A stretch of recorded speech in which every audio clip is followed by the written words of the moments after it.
Himachal news 24/7।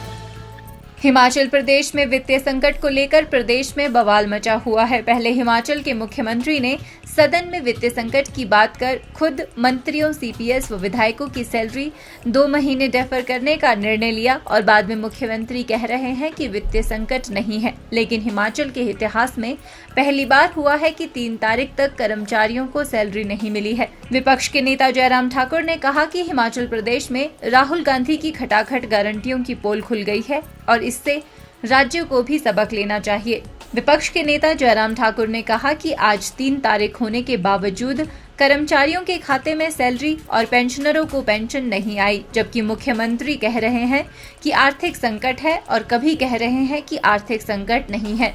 अगर आर्थिक संकट नहीं है तो कर्मचारियों को सैलरी क्यों नहीं आई? विपक्ष ने इसी को लेकर सदन में चर्चा मांगी थी, लेकिन सरकार गंभीर नहीं है। हिमाचल प्रदेश में आर्थिक संकट पैदा हो गया है और विपक्ष इसको लेकर गंभीर है। गारंटी पूरी करने के चक्कर में अब कर्मचारियों को सैलरी तक नहीं मिल रही, जो कि हिमाचल के भविष्य के लिए ठीक नहीं है। विपक्ष विधायक दल ने राज्यपाल को ज्ञापन सौंपकर दखल की मांग की है। भाजपा कांग्रेस की खटाखट गारंटियों का चुनावी राज्यों में भी पोल खोलेगी। हिमाचल प्रदेश में ये पहली बार शायद ऐसी परिस्थिति आई कि कर्मचारियों को 1 तारीख निकलने के बाद, 2 भी निकलने के बाद और 3 तारीख भी निकलने के बाद अभी तक सैलरी नहीं मिल पाई। और इसका अभिप्राय सीधा है कि हिमाचल प्रदेश में आर्थिक रूप से गंभीर संकट है। और कई बार मैं देखता हूं कि मुख्यमंत्री जी कभी बोलते हैं संकट है और कभी बोलते हैं कि संकट नहीं है, और कभी तो ऐसे भी बोल देते हैं कि 2027 तक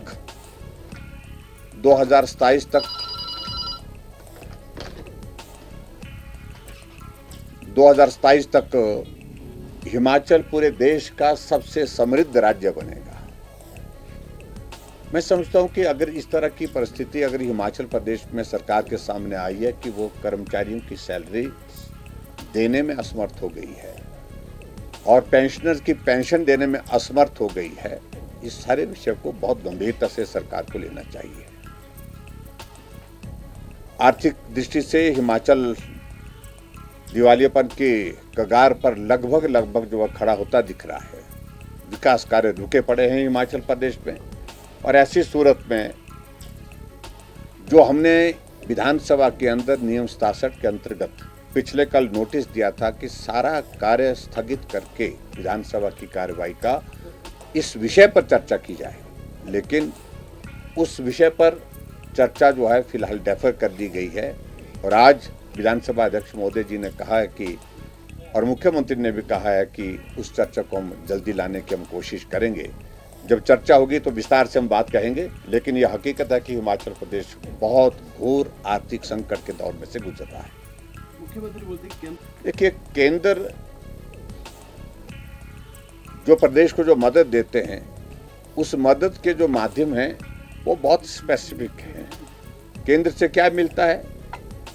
केंद्र से यही मिलता है कि रेवेन्यू डेफिसिट ग्रांट जो हिमाचल प्रदेश को मिलती है, 6 तारीख को शायद मेकल में उसकी एक किस्त आने वाली है, और उसे रोका नहीं गया, ना पहले रोका गया ना आपकी बार रोका गया।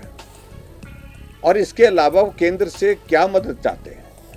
संकट तो प्रदेश का है, और मुख्यमंत्री को जिम्मेवारी के साथ इस बात को स्वीकार करना चाहिए कि अगर प्रदेश में आर्थिक संकट है, इसको ठीक करने की जिम्मेवारी प्रदेश की है, ना कि केंद्र की है। ये बार बार केंद्र के ऊपर हर बात का आरोप लगाना, हर तरह से केंद्र को कोसते रहना, ये मुझे लगता है कि उचित नहीं है।